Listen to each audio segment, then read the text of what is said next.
Hello, everyone. This is Tom Fox back again with Matt Kelly for another episode of the award winning Compliance Into the Weeds. Matt is on location today. Where do we find you, Matt? I am at the Society of Corporate Compliance and Ethics annual conference in Nashville, hanging around with, I don't know, well over 1,000 compliance and ethics people, whether it's 1,300 or 1,400. I can't quite get a count on that yet. But there's a lot of people here and they're swapping a lot of good ideas and compliance programs. It's a good time so far. We'll look forward to your continued reporting on that. But I wanted to visit today about this recent report on code of conduct, their survey on that, which you wrote about last week for Radical Compliance. You want to tell us the highlights as you saw them? Yeah, so for any compliance officers out there who are thinking about your code of conduct and what it should look like, how often you should be updating it, what it should contain, there are plenty of resources out there to give you a sense of how codes look. And this study from LRN is one of them. So they went and they examined, I think it was 194 codes of conduct from large global corporations around the world. And they also surveyed 2,000 employees separately across 15 countries about how they use their code or see their code in use at their company. So there was some, I guess, statistical survey data from employees, but also a very close look at how codes are actually written, what they contain. And one thing about the LRN study is they do this report and analysis of codes of conduct, I think annually. If not annually, they do it fairly often. So you can get some good longitudinal data about what has changed. And we can go through the findings, but it's things like how often a company updates its code, what are we seeing on average, what's getting mentioned in the code these days, whether AI is getting mentioned in the code, how user-friendly the code is. On the employee survey side, how many employees hear the code of conduct come up in conversation, things like that. There's a lot of other data in there as well. So the study is well worth your time if you're in the market to be thinking about your code of conduct and if you want to try and give it an upgrade.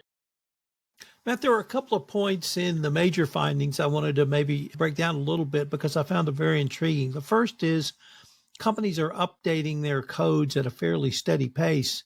And I find that a positive development because I can remember when, oh, it's been 5 years. Should we look at it? No, we don't need to. So if you update annually, biannually, triennially, if that's a word, I think that's a positive development given the pace of change. Certainly having AI in their code is a plus and a positive development. But perhaps the thing that intrigued me the most was your point that started with middle managers talk about the code less than senior managers.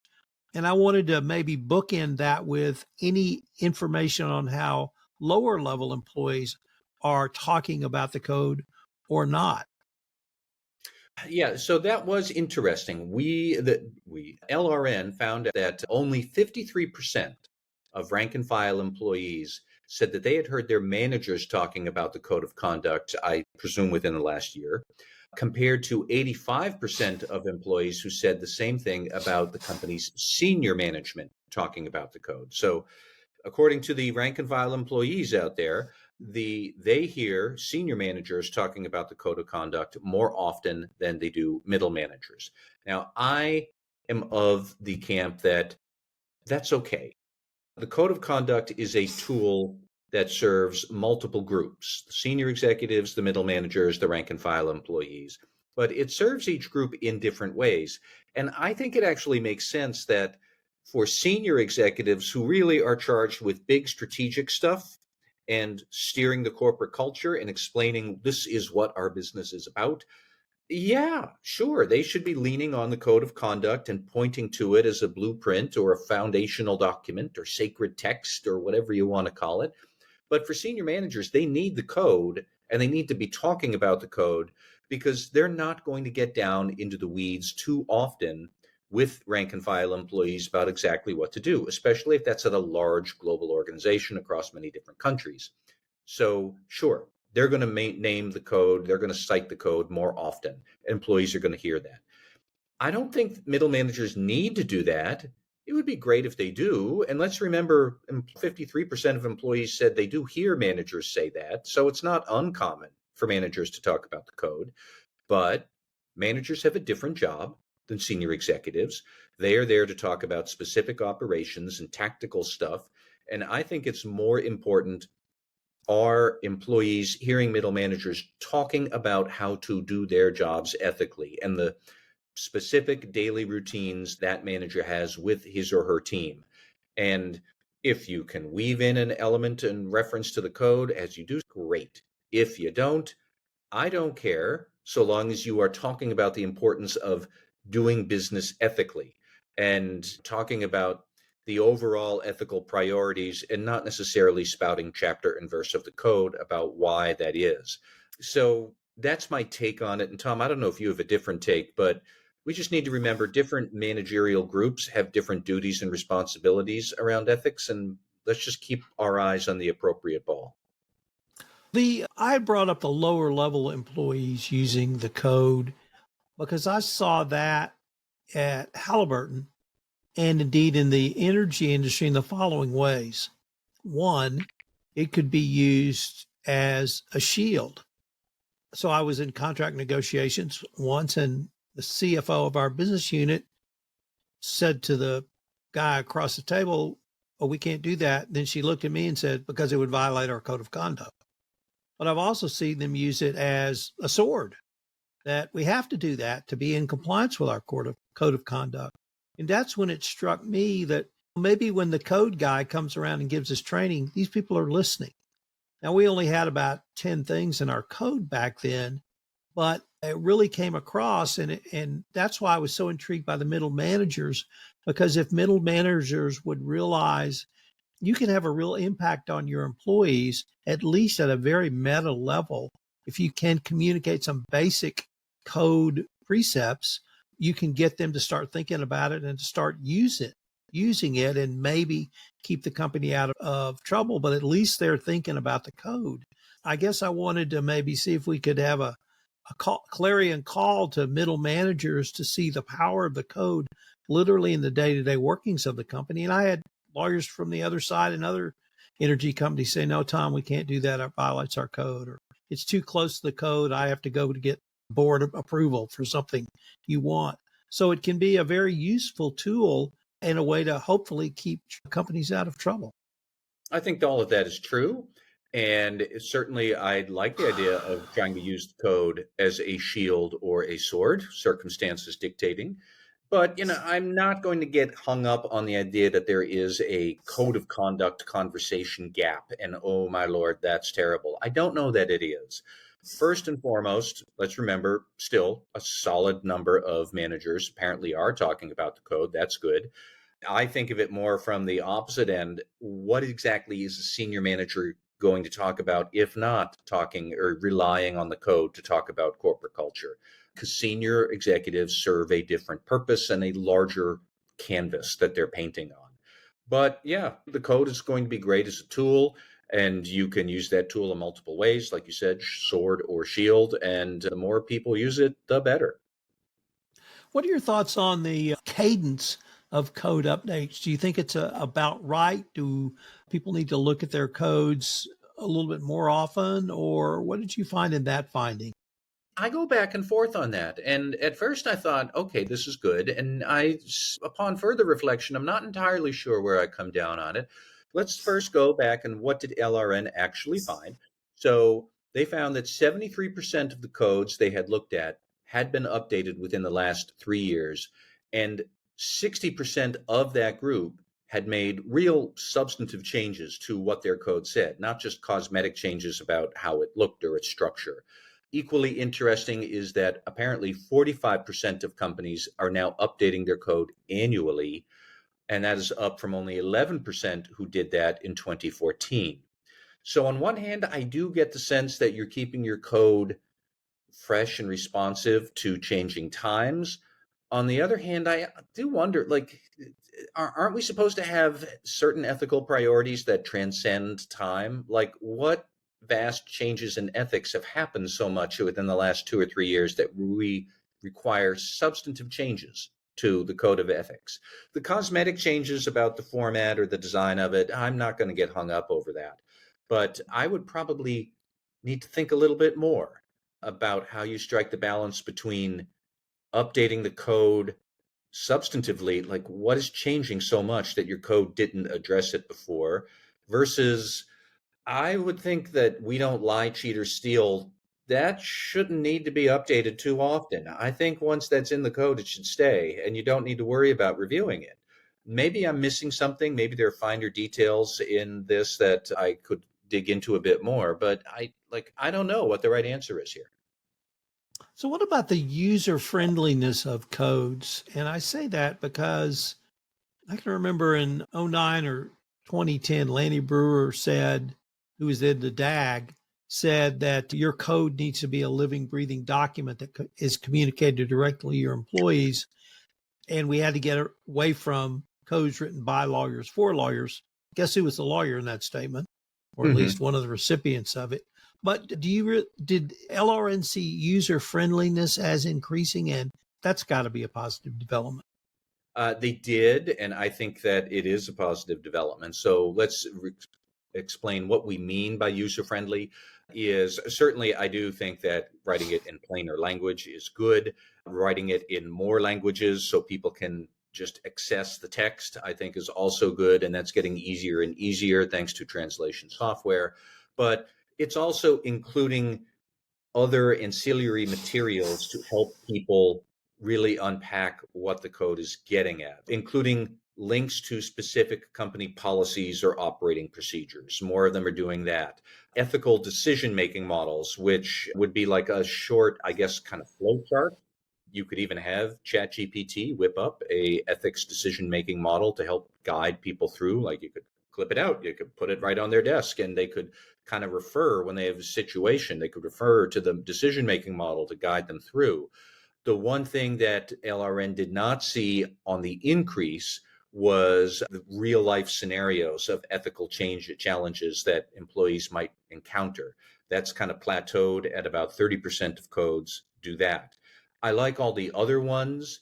That raises some questions about how you actually design the code and if it's just a static PDF. It should not be that, but if we're going to go down that road, still think about what would be the graphic design, and would you have your ethics decision making model as a little sidebar off to the side next to some clauses about ethical impulses or priorities you want to explore, things like that. It should not be a static PDF, I think there's really no reason why you couldn't make it more of an interactive web-based document that employees can kind of wander around and they can sit and enjoy different parts of the code and explore what it means and tie it to policies, and you can make it a more engaging document that's easy enough to do with modern technology. No shortage of consulting firms happy to charge you a fee and do it for you, and most of them will do a good job. But the more you can make the code accessible so people understand it, the better. I don't think that's a hard equation to solve. Matt, have we really evolved past the point where we need a code of conduct, or should a company still have some set of values that they say we stand behind and they expect their employees to also follow? I am of the something to stand behind camp. I think that's good. I get more intrigued by how the evolving technology is going to make what is the actual thing that we're calling a code of conduct. If you're going to have an AI chatbot that guides policy management for your company, and employees are talking to the chatbot rather than studying a policy manual, which some companies are edging in that direction, wouldn't you also be able to use that same basic strategy for a code of conduct?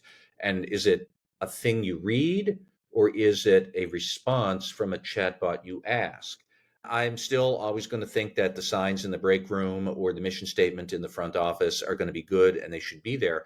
And I actually am not entirely comfortable with relying on AI chatbots to convey more and more of what the company is about. I think it is good to have employees slow down, take time to read a document and think about what it means, goes through some training or conversation about it, and not just rely on an AI chatbot as a crutch to tell you what the company is all about.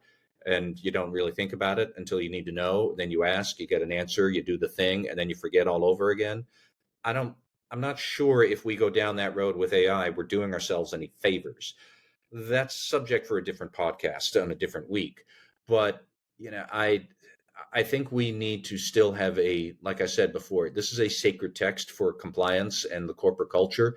I don't think we should get rid of it just because modern technology might let us treat it so whiz bang, we lose the actual visual thing that's on our screens or on the wall. I'd like to end with the last full sentence of your blog post, and I'll just read it. It's the second to last full sentence. Sorry.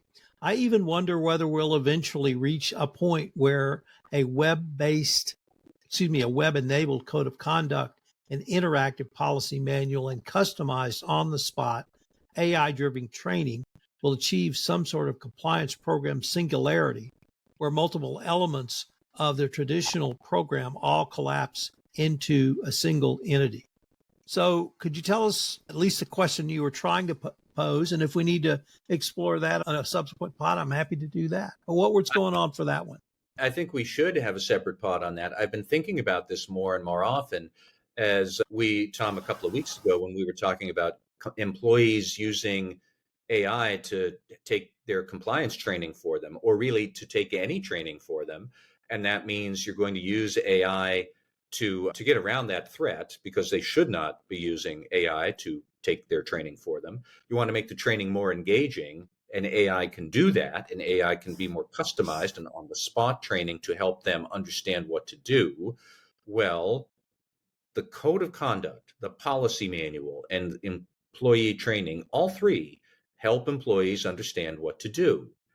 If the technology is going to exist to allow AI to tell them what they should be doing at any given moment, I think we're going to start to lose the distinction between what's the code, what's the policy, what's the training.